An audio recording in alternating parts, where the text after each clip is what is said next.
Dennis and I chatted a little bit about this as we were getting prepped and thinking about this. And, Dennis, one of the things that I said but didn't probably directly say was, I would first start by asking why are we going to the iterative planning cycle and making sure that we understand what the purpose of that is, because I think what follows that question is actually the assessment of how we're performing. And so I know, Dennis, you threw the word like organizational performance into the mix, and I threw the word like value prop customer performance into the mix. And I think it's this blend of, how well is our organization, our people, process, technology all set up to deliver on top of the things we think we're supposed to be delivering. And it's only valuable to have that conversation if the iterative process enables something. I find that we find a fair amount of customers and clients who think that they want to go iterative, but they don't actually have a good platform of conditions to get there. So I took what you said around organizational and I flipped it into customer, but I think it's that blend of, doing a quick assessment on, we use the word capability, talk around the capabilities. And that just doesn't mean the capabilities that our customers interact with, but our internal ability to deliver software or projects and products and all the things. We have to be robust and have a tough conversation around where we sit on those capabilities. Yeah, I think it's important, like you said, to know like why you're doing it, to make sure the organization is capable of giving you the result that you're hoping for. Because if you can't deliver incrementally and iteratively, you're not going to benefit from incremental funding, right? Because everything, once you start anything, it has to roll and can't ever stop because you don't have that ability to deliver frequently. I think there's an important aspect of that as well, which is, do we have the mechanisms in place to validate that we're moving towards our goals as we move to iterative funding? So if we're still doing annual planning or annual incentives or annual or multi-year objective setting, and you go to iterative funding, you're going to end up in conflict with yourself. So some ability to know as you move away from the annual funding cycle to iterative funding cycle, your feedback mechanisms have to also be there. So this is where, like you've been working with several companies recently, putting in OKRs in advance of moving to smaller funding cycles. Yeah, that call out though, Dennis, OKRs is just a tool. It's a means to an end, right? Like, I don't think the answer is go do OKRs. I think the answer is understand why we want to deliver what value props we think we want to deliver. That's the top layer. And then we're going to unpack that. We're going to start to decompose those into smaller value propositions. And then we ask ourselves, and our customers the hard question: how are we doing against this? If this is the most important commitment, how are we doing? And if we're not doing well against it, what's the capability, or what's the capability gaps or the capability clusters that we're not robust in, that is then preventing the product or the widget or the feature or the interaction moment or the service to be less than satisfactory? And once you go through these layers of decomposition, what you can then use is an OKR tool. You could use any other goal setting tool. You can use any sort of alignment tool. It just so happens to be that, OKRs are flavorful and popular in, industry language today, that we're cool implementing it. But what we're not doing is we're not just standing up and saying, write an objective and do some things. If that objective can't domino or decompose out of the conversation we just had, we want this objective because of these gaps that are possibly less than satisfactory, because these value propositions are not performing well. Just implementing an OKR tool is almost useless, or even could slide you in the wrong direction. If you just implement a OKR tool and let everybody write their own objectives bottom up, right? We see that approach sometimes. Everybody gets to write their, there's low value because it actually probably drives misalignment. So we're only doing OKR tools to help reinforce this macro conversation we're having. What's our capability gaps? Why do those capability gaps exist? And are they hurting the value prop delivery? And if so, let's write some closures of it. So I think it's interesting. He just hit something on there, like OKRs for accountability versus OKR for alignment and organizational learning, right? I mean, Michael, the way that I read that statement is, once we have a good alignment framework, right? It's not just OKRs. OKRs is the bottom layer of that manifestation of the alignment. Once we have that, you're absolutely right. OKR should be used for accountability, but it's not did you deliver the widget you thought you were going to deliver, but rather it's, did you deliver the outcomes over what time frame to help us actualize those things? So we see OKRs being leveraged for both continually to reinforce strategic and execution alignment, while also using it to hold our delivery and execution function predictably accountable to what they think they're going to do, so we can learn from those things, not as a weapon to say, well, you said you were going to do this OKR. How come it wasn't done? It's what did you get from your attempt at that OKR? Yeah, this blends into another little bit of a thread, Michael and everybody, that Andrew and I were talking about. Um, we we need our system to be self-revealing of our understanding of our customer and our strategy. OKRs, having a hypothesis and assuming that if I do this thing and it solves this problem, I will get this result. Making those things explicit is a key aspect of learning. We're not learning if we don't have something to assess our understanding against. So um, it doesn't do any good to go beat somebody up for not understanding the customer. If it's what you're looking at, there's a concern about any of these. There's a whole sort of how can I get my organization to understand the value of transparency question up here that leads into this as well. We have to set a bar and then go do some things and then assess to see if we're accomplishing our goals, and if we're not, then go fix it. The challenge is as a leader of an organization, my job is to go work on the organization, not go beat up the individuals. Or maybe in sequence, I might do those two things. But the only productive thing that I might do is work on the design of the system to improve our understanding of our customer, or how we didn't set our team up to competently solve the problem. My first supposed to be funny when I said I might be, but anyway. But not having a way to know whether you understand your customer, or whether the things you're doing are successful, or the money you're spending is getting the results you want. Like, it's necessary to have that structure in place for alignment and for learning. And so there is some accountability underneath it, but not to punish, but accountability for our shared understanding of our design of our organization and our understanding of our So customer. Dennis, there's another question that dropped into the Q&A that I think you're kind of dancing around the way the question was asked. It says, what's the difference between team agility and business agility? Is there a simple way to indicate how each fits within the org? It sounds like what you were just talking around was business or organizational agility there at the end. Are we able to be nimble enough to respond to the things we need to do to satisfy our in-market commitments, right? That's some of the business agility. How do we know it? What are the processes to do it? How do we shift? And maybe it is this quarterly funding, or maybe it's annual funding, or maybe it is OKRs. But that notion to be able to do that is a part of the business agility.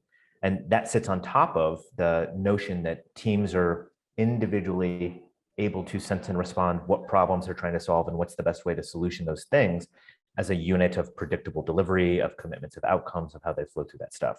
And so I think for us, as we talk around this, around the word product, and we talk around, alignment and strategy, this idea that team agility sits on top of the foundations of predictability and viability and delivering things. But then behind that, the organizational can have business agility and organizational agility as they respond and know how to use these units of team agility to exploit their value prop and their commitment to customer. Is that some of what you were just saying, and said differently to kind of hit that question? Yeah, to me, it's architecturally really clear. Like, my team can do stuff responsively and adapt and pivot as they learn, and my organization can understand its customer and respond to the market. Like those are really clear. We talk about base camps and summits sometimes. We're trying to distinguish between team agility and organizational agility. And there's another comment here from Michael. The team agility alone is a local optimization. Yeah, that's right. Funding is part of it. A strategy framework that allows us to articulate direction and intent, feedback mechanisms, a leadership team that's learning, deep understanding of our customer in a way to understand and explore and create shared understanding of our customer and our customer experience and how well we're serving that. Those are all part of business agility. They're all related. And there's a part of it which is like the enablement of the teams requires technical enablement so they can operate and move a certain way. So all these pieces, to me, they're all connected. There's kind of a really clear bar, which is my ability to do frequent delivery is team agility. My ability to sense and respond to the market is business agility. There's an important thing I've added that, by the way, around what is agility, and it's the ability to move at market speed sustainably. So there's a part of it too, which is a lot of organizations may be able to do something really fast in an urgent way and think that they're agile, but they're actually building bad technology, burning their teams out, burning out their organization, or they're at the customer level, they can move really fast for one customer, but their technology degrades, or their ability to make the next change degrades, or organizational stuff degrades. So I think it's interesting to look at one's moving at the speed of the market and one's the ability to do things frequently, sustainably. But the thing you added there was the Yep. sustainable piece, right? That's the new Yep. language. Yeah. And Yep, that's so on that we both don't sides. incur organizational debt, or so we don't have stronger regression towards legacy behavior patterns. This is Yep. like, don't put a Band-Aid on it, fix the root problem or fix the system. And then once the system's stable, we can then start to address it. So the sustainable piece is make sure, just the same way we build software or product, every decision we're making is a trade-off decision. Slower and more robust, faster to learn. How do we balance those two things? We do that same application as we think about team development and system development. Cool. Dennis, anything else you want to hit on this? Like, there's a couple other questions that are maybe adjacent to the conversation we've been having thus far. Oh, Michael popped up. I didn't know if you wanted to join the conversation or if he's just good, just chatting over here. Michael, anything in that you want to ask a clarifying towards or have a rebuttal and want to chat through? No, I'm just like hearing some very clear indications. And I think that last piece about, I mean, for me, it's always about that technical excellence that underpins agility. Frequently, there's just a lot of focus on Agile as a work management method. And so it's inevitably going to break down. It's a local optimization. You're incurring tremendous debt. Technical, organizational, and otherwise, and so it's just nice to hear a different approach. It's more holistic. Dennis, there's another thread in here from an anonymous question that's like talking about the value of transparency. Why is it valuable to be transparent? How do we as an organization probably enable and talk to some of that? I think that there's something around the thread we've been going through already that kind of hints at this idea of the more, and transparent is a tough word, but the more clearly articulated and communicative we are around where we're heading and what we're doing, if that's how this question is defining transparency, the value of that is we get to push decisions into the system to a system we trust more, allowing the people to focus on the solutions within the constraints where we've asked them to play. If the question was, deeper than that, like how do we promote transparency of the things that teams don't even know around the decisions leaders are making? It's a different set of dialogue for me. So I don't know if the person who dropped that in wants to maybe in chat drop a clarifying comment there, but the value of the transparency for me is faster language to alignment, and it creates ease so that the teams that have if we use Agile language for a second, a team that has an epic, a feature, and some stories, they know how to prioritize and decision make. Not everything has to run up the flagpole and back down, right? We want teams to be able to make localized decisions within the safety of the guardrails that we've created for them so that they can operate as fast as possible. Without that transparency, without that alignment, without that heightened communication where we're not overly assuming, every decision they want to make most likely is going to go up the flagpole to leadership for clarification, for 2 thumbs up, check marks that you can do it, and then back down. And it just slows down. Well, 1, it takes confidence away from teams. 2, it slows down the process. And 3, it just doesn't enable the system to independently operate without the bottleneck of 1 or 2 or 3 leaders. Yeah, I think that's spot on. I think about it from 2 different lenses, Andrew. Transparency from the bottom up creates awareness of clarity and competency and capacity, the things that are necessary to delegate in, so I can make decisions to put work into the system that are in bounds of its forming. Transparency also lets me see what the system can't do, what we need it to do, so we can go make changes to the organization to improve it. So from a top down, it makes us, when we don't have that stuff and our only option is to shove things in and yell, then we shove things in and yell, which is not effective, right? But what's interesting is teams tend not to want to provide transparency because they don't want to be held accountable for poor performance. But then we can't empower the teams because we can't trust them. So the value of transparency to the organization doing the work often is it builds the basis for a trusted collaboration. There's a point, you've talked about this a lot of times, you have to be trustworthy before you're trusted. In Agile, sometimes we flip it the other way. So we have to create the conditions to be trusted so that we can be trusted. Yeah, I mean, you hit on a thread that I, totally spaced, bottom up transparency. I had only answered the question top down. So thank you for coming back around and, reminding us that transparency from teams out is just as important as leadership down. And the hesitancy to do it is we're afraid we're going to get yelled at, or we don't use them for learning. We use them for accountability, which is kind of where I leaned into Michael's point on accountability versus alignment, organizational learning. There is accountability in real life around organizations. We're spending money, we have things we got to build, but we also have to use that for learning, and we have to recognize that systems produce what they're designed to produce, and we can't hold teams accountable for doing something that we don't set them up to be successful doing. So we have to learn what they can and can't do, but we have to have transparency into their competency, and competency not in a moral standpoint, but simply what they have the skills and abilities and techniques and tools to do. And we have to understand how the decisions we're making affect their competency. We have to understand their capacity, and the decisions we're making affect their capacity, and the importance of clarity in priority and the problems we're solving. We have to be able to create context to delegate into so we can empower the teams. If the teams don't provide the transparency, you're not going to get the empowerment coming back. Whose question was that? If you wanted to jump in, did we answer your question? But we encourage follow up in the chat. So this one, Andrew, what I was thinking about was sort of the GQM conversation about how do we determine leading indicators, how do we build the capability or the value stream or the customer journey to go explore it, and talk about then what can we go look at, what has to be true to get the results that we want, and how we use GQM in some cases to come up with leading indicators, which are things that we can change, because lagging indicators are things that emerge. How can we measure the system and the performance of the system and our understanding of that in order to drive lagging indicators? Yeah, so just to explicitly reiterate the question was, are there a set of good mechanisms or mechanisms that help determine leading indicators? And Dennis, I think the first hurdle I heard you say there was most people don't even know how to separate leading versus lagging indicators. So, kudos to the person here asking that at the leading level.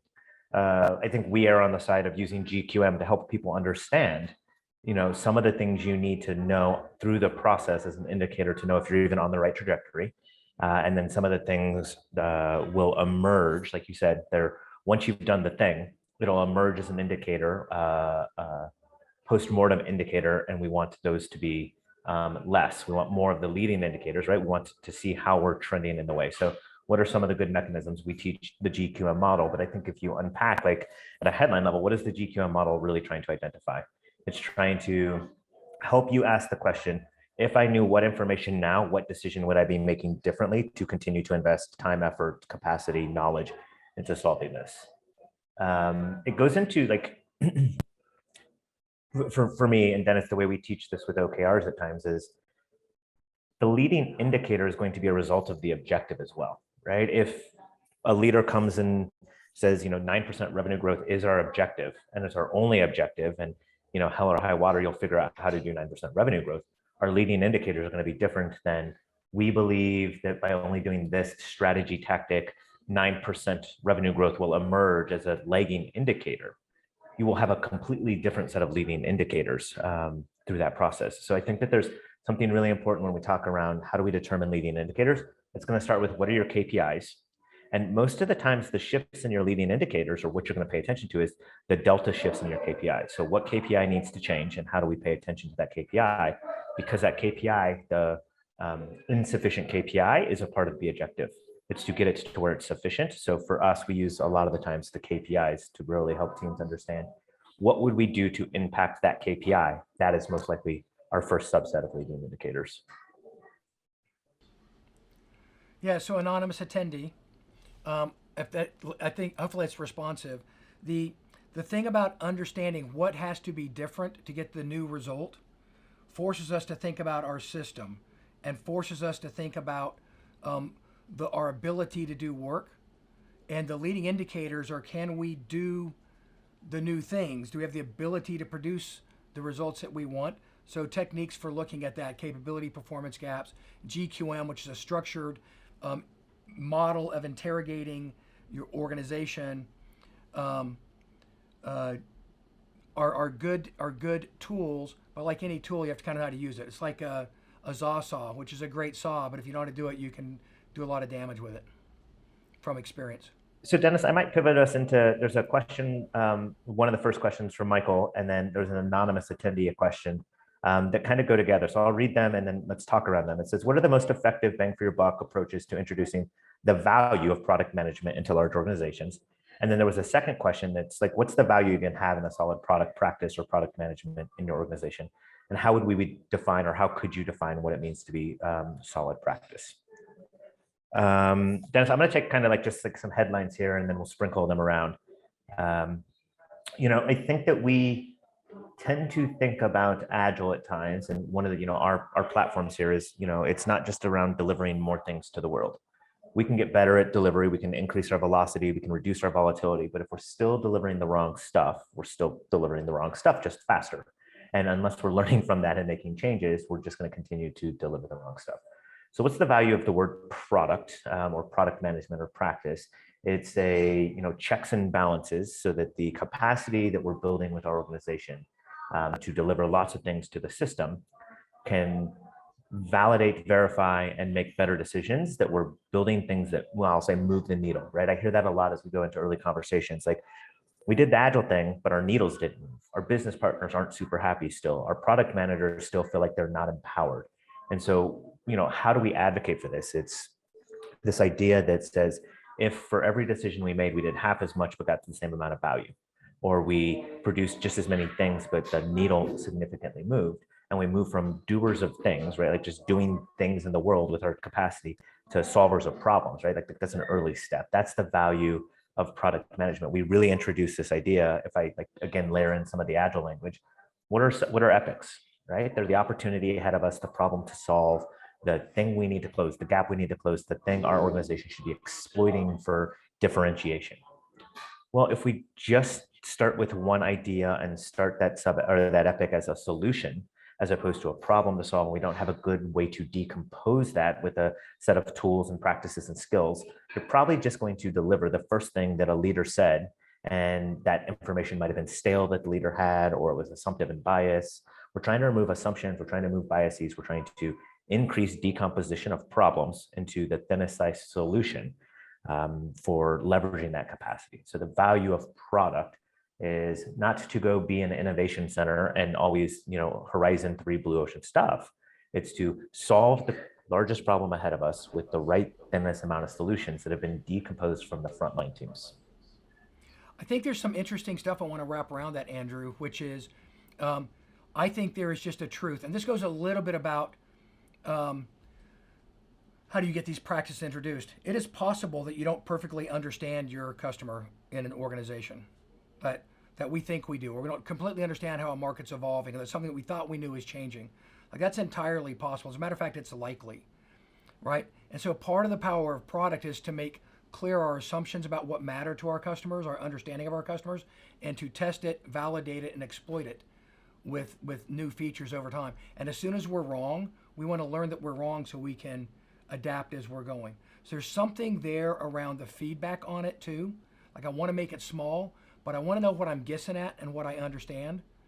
And I want to be able to move towards better understanding. Dennis, the way that the question's asked, and there's probably a misconception that some people might make of what you just said, is I don't know that we're advocating for a product team that's isolated from the delivery team, that's isolated from the business team, right? We don't want this newfound or sub-siloed organization that comes in and says, we now know the customer. Some organizations might call this the CX group.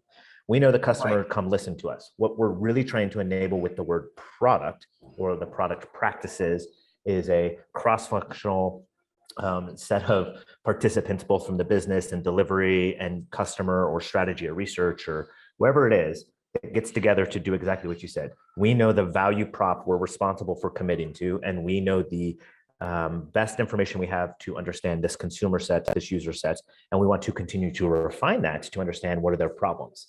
There's an unpopular thing that I say is, like, the customer actually isn't always right.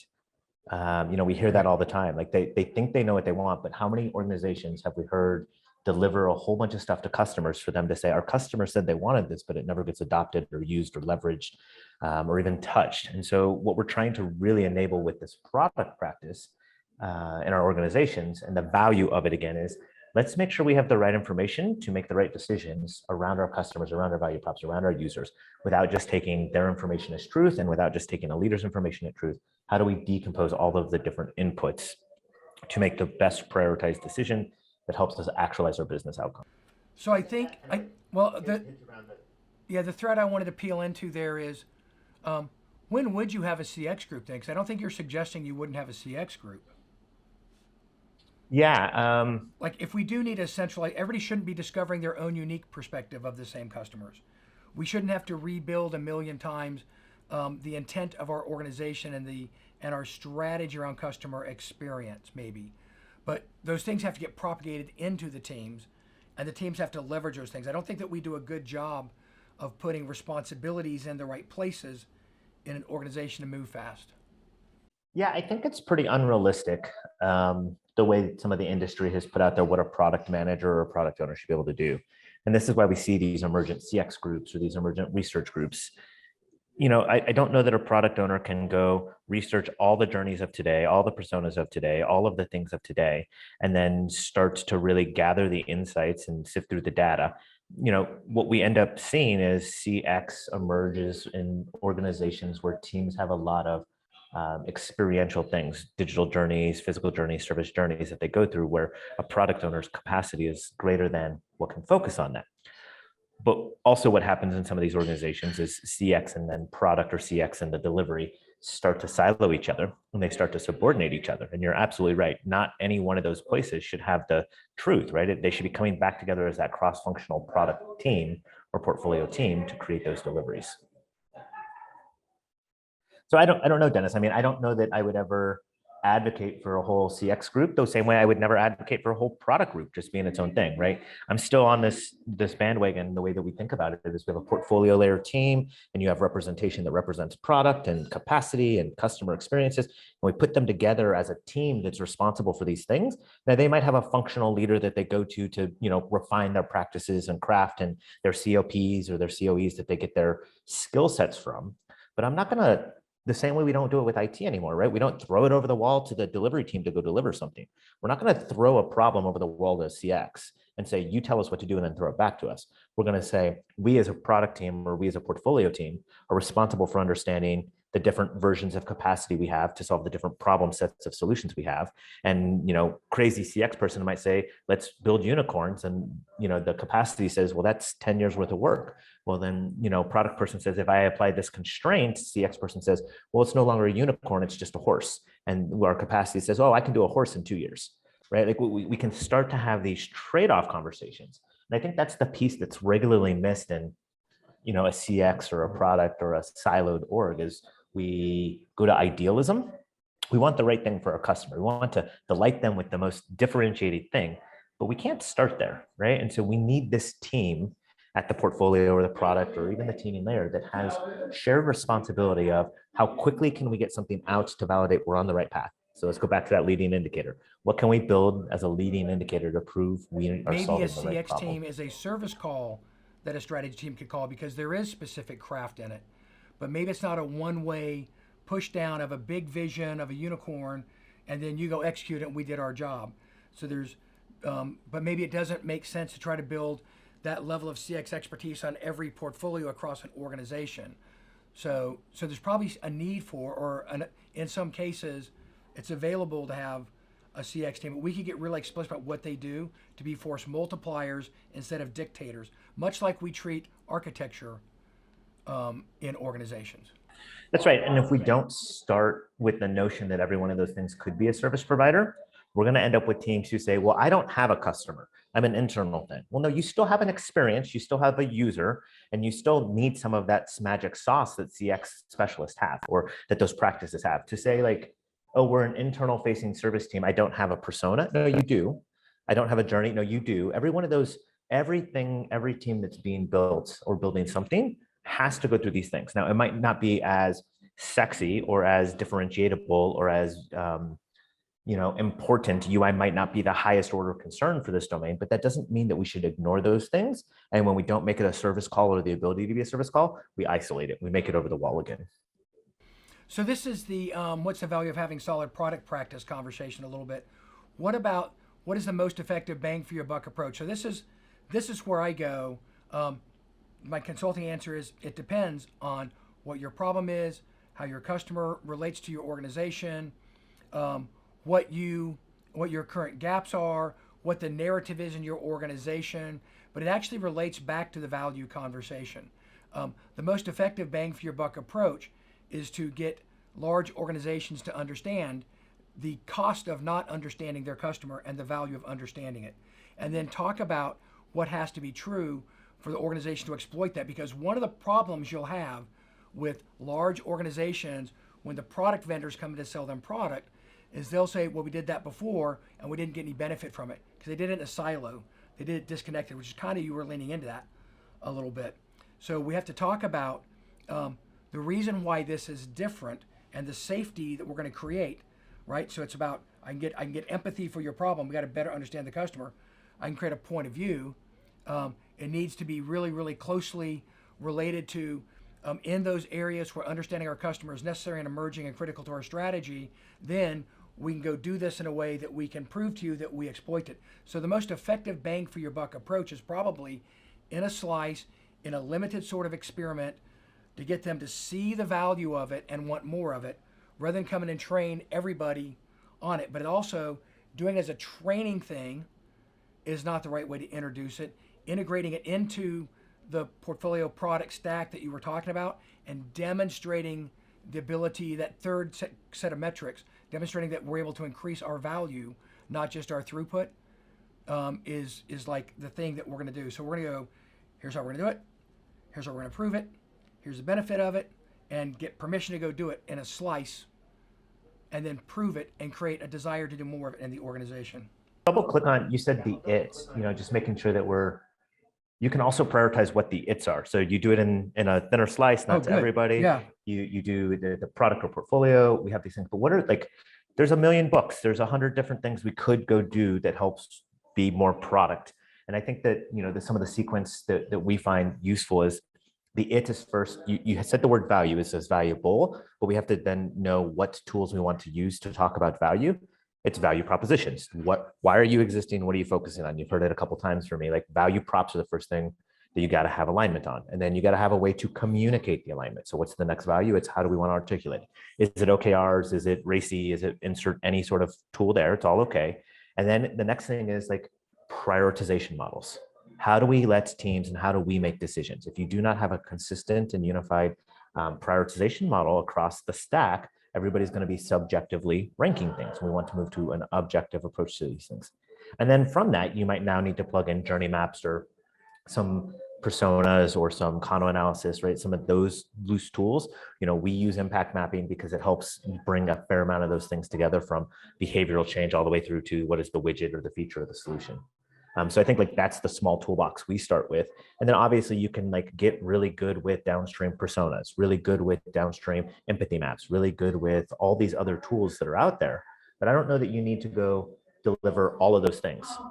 What do we think we're supposed to be delivering? Why do we think we want to deliver it? And how do we make decisions against that? How do we prioritize our decisions? Is the place where we see a lot of organizations have disclarity. So sometimes you'll talk about getting clarity in it, understanding the capacity of it, creating options from it. Like, there's a progression of tools and craft that we're building inside the organization, and every one of those can increase our ability to demonstrate. So it's interesting. Michael just asked the question I was kind of going into. Yeah, so you have to come up with there's a progression to being able to do things in small batches, being able to create options, being able to move closer to the customer and our understanding, to being able to create new experiences. And Michael, I don't think it's linear about cohesive strategy guiding priorities. You've got to have some assumption or some way to articulate it, and then you're going to validate it over time. I think it becomes, I don't think it's ever as linear as it looks in the textbook. I know that makes sense, Michael. I'd love to get your feedback on that. Hey, there was a question out there, Andrew, that I thought we could sort of lean into, which is, we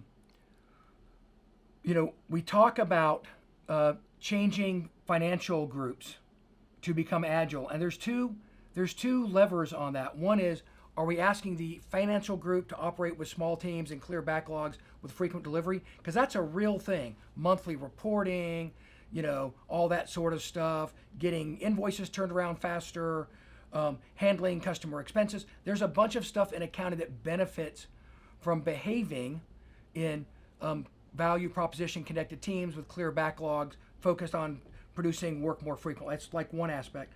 There's a whole other aspect of it, though, which is, what does a financial group have to do to enable agility in the rest of the organization? Things like stable teams, the ability to pivot, funding outcomes instead of activities. So kind of in that space. I know you're deep in the middle of this, and I don't know if Andy Fine's on, but Andy could probably speak to it as well if he was on. Yeah, I don't see Andy nor Chris on, so I'll take a stab at it.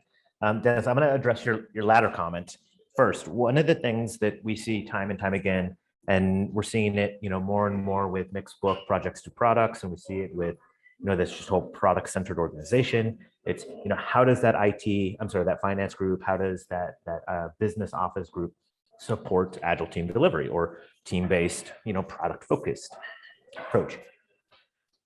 We see patterns, right? We've seen this in almost every one of our clients' project code tracking, as opposed to letting the tools of the Agile lifecycle management tool be the emergent information source. So we're really helping some clients move from every engineer doesn't have to every team doesn't have to have every engineer go in or every person on the team go in and deliver a code every half hour, every hour of what they've been doing. We should be able to look at the team, if it's a persistent team that's working together, and said, this feature which they worked on over the last sprint represents a CapEx or an OpEx spend, and it's against this set of problem for business value, and getting the finance group comfortable that you can get the same information out of the system if the system has hygiene, right? And this is one of the biggest complaints is, our Rally tool, our Jira tool, our whatever tool isn't clean. And so it gets back to something you said at the very start of this, is like, it's not just going and teaching practices. It's the system and structures in place that allow accountability to be had so that we can then leverage all of these things. So we're really helping one client move from tracking of project codes to understanding that the system can actually produce the Agile tracking tool, and their OKR tool can track and forecast and identify, CapEx, OpEx spend. We can talk about, first moment of life cycle of a product from when it was shipped, and that we can leverage those things. That's probably the biggest hurdle we're seeing in this whole project to product or iterative capability of funding shift, is that they don't trust the information because they've never been able to trust the information because hygiene's always been a problem. The same client, Dennis, it's funny, you have your story around you told a story where it's like, I don't want to know your information now. This never happens till we get to the last 10% of the project or something. You tell that story. Well, we have a similar thing with the finance that says, well, when we change it, the forecast never looks like what actually happens. And it's funny because this client, every forecast is exactly what occurred. It's because they're gamifying the system, right? There's a scrum master or an orchestrator on the team telling the team how to code their hours, even though that's not what they worked on. And so we're finding this commonness across all of these enterprises that forecasts are magically perfect, and we never want to give up our perfect forecasts. Well, they're only magically perfect because we're lying, right? We're telling the teams how to code it. And if you actually knew what was going on in that organization, you would probably be making different decisions. And so this desire to move to iterative funding so we could move faster is actually causing a new pain that we actually can't trust any of the information for the past 10 years because we don't believe any of it's right anymore. Yes, it's really interesting. This is not like an uncommon problem. I was with a bank probably a decade ago, and they had a meeting between the project managers to code all their projects to match to the forecasts. Yep. Like they ran the project independent of what they reported to the organization in order to keep their funding and keep things intact. And it seems maybe unethical or wrong or bad, but in fact, they were rewarded when their projects were on schedule, on budget, and they delivered them on the day. And there was enough plausible deniability built into the system that when anything failed, none of them could be held accountable. So they were rewarded for operating not with transparency. Well, Michael just put it in chat, and it's the same thing we talk about. If the dashboard or the metrics are the things that are being focused on, we just want to satisfy screen metrics, we're going to figure out how to make the metrics green at the cost of something else. And so, the one side is don't use metrics as a weapon, but the other side is you have to have clean enough metrics or clear enough accountability on those things to learn the actual information we need to learn without letting the organization gamify it. It's a tough problem, right? It's like probably one of the toughest things in the space besides actual change and all those things. And it gets into this, you have to have an OKR, you have to have some sort of objective that's not just around the things we put into the world, but how we need to be better, right? There's this misconception sometimes, or we see it with our clients, like OKRs are only about the things we have to do to customers. No, if the largest thing you need to do is clean up your own house, that's your number one objective right now, even if that means no customer delivery for a moment. And we got to have metrics around those things. So we can't fund these teams as independent units. We can't measure them as independent units. We can't operate from a product-based organization until we've put all these pieces in place.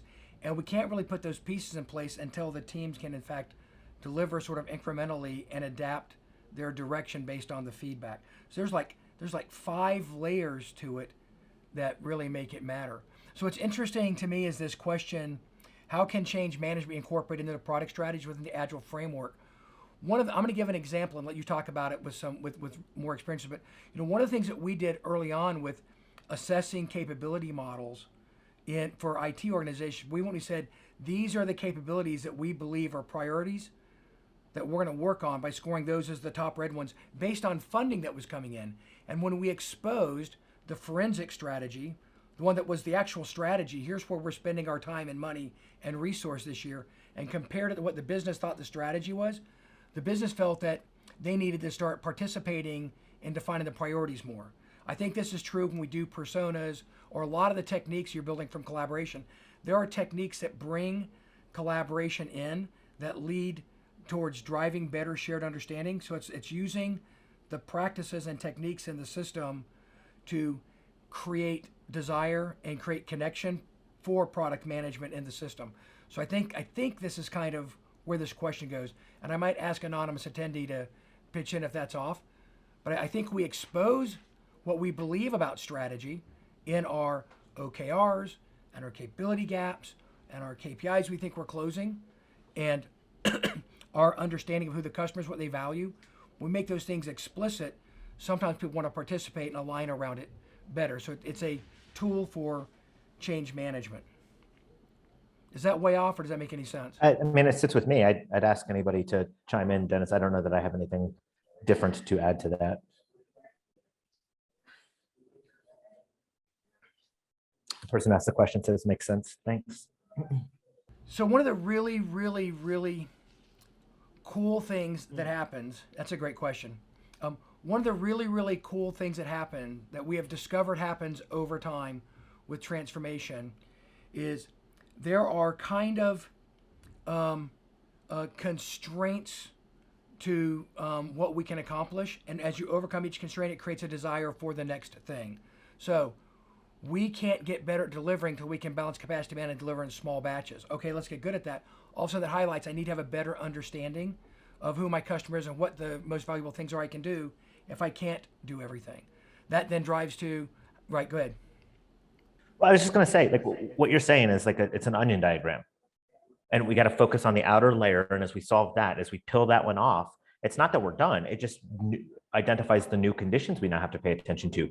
And the closer you move towards that center of the onion, the better and better and better and better you'll be. But at some point, one of those layers of the onion might come back up because you've stopped emphasizing or focusing on it. And so this notion of like, I know we even use the language, and we have some clients who use the language of like, what's our future state? What does good look like? What does done look like?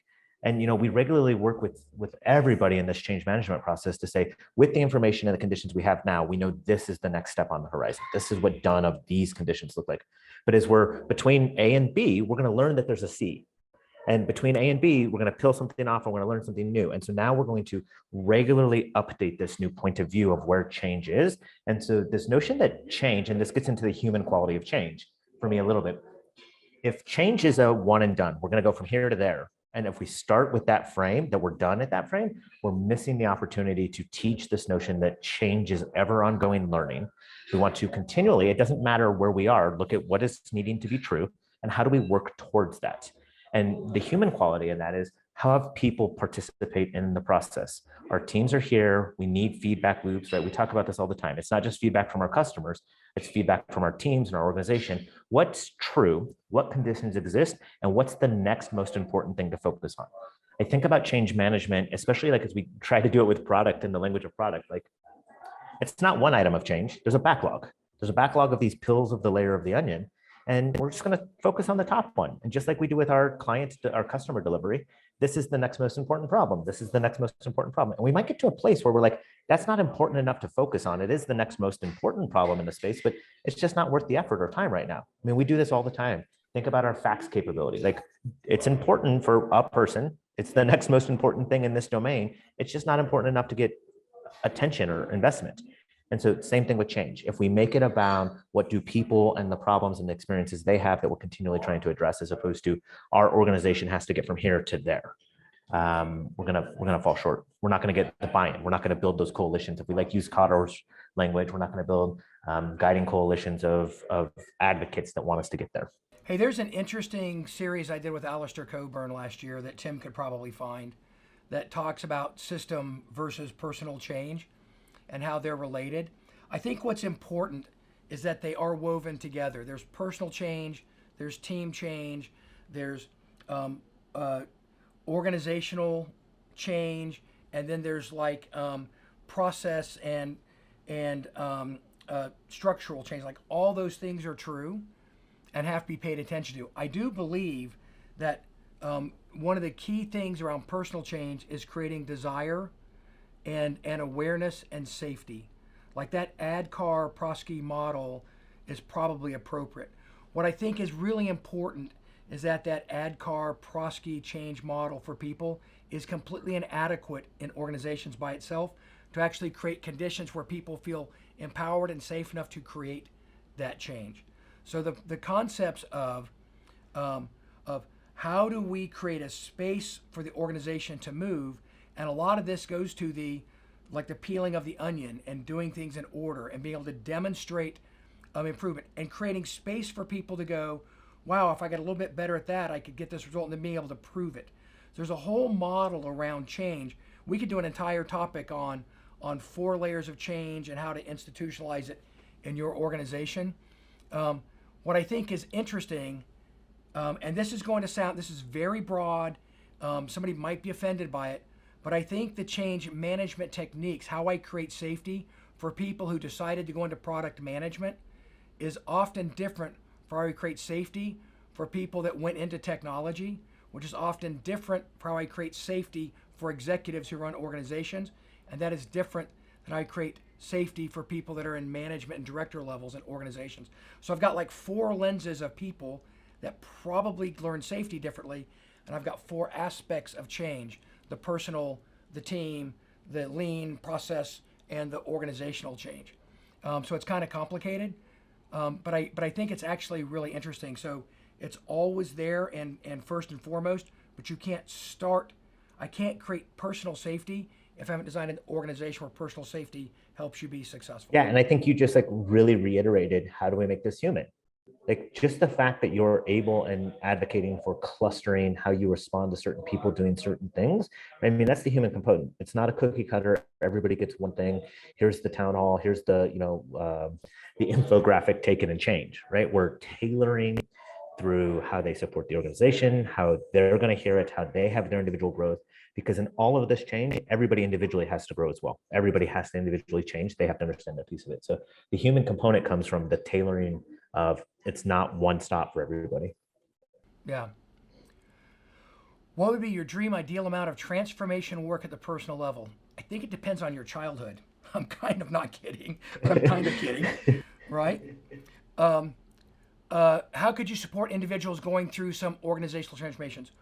We believe in the power of tribing and building teams that have a common problem. We believe in creating clarity on how their life is going to be better when the team gets better at this thing. We believe in then creating the conditions for that team to be better at that new thing by making sure we've made the structural and governance and metrics changes. Then we'll coach and support and pay attention to what's working and what's not. So it becomes less and less specific as you get to the individual. The way that you're going to get me to buy into something is different than Andrew, but if you got all the four of us on the phone to work together on something together, you can actually set a direction, and the sociology of teams, the sociology of tribing will help create safety for us if we're focusing on the problem instead of each other. So there's some aspects there that I think are very interesting. And then we have to make achieving that goal be something that is recognized and rewarded towards the bigger picture. And then we have to make moving that towards the bigger picture actually achieve better outcomes. So all four levels of change have to be considered. Our model of expeditions to base camps is explicitly built to create safety for personal change, team change, organizational change, and the lean process value delivery sort of change. Dennis, there's a super specific thing we do in our process that you're talking around the word structure, right? Creating explicit clarity, roles, responsibility, when decisions are made, how they're all going to happen. So the individual understands where they're supposed to sit and how they're supposed to show up and how they're supposed to interact. Like, how do I support an individual? Well, this is the game we're asking you to play now. This is the box you're playing in. This is the breadth of it through roles and responsibilities. We find every time we skip that and we skip the clarity of what they're supposed to be doing, and then the working agreement, the charter of how they're supposed to show up with that tribe or that group, that individuals get frustrated. And so we want to provide as much clarity, and we do that through our structures and governance piece so that they know where to show up. They have a reference model. I'm doing this hat today for this many hours, and this is what it looks like. And here's what I'm being asked to buy into.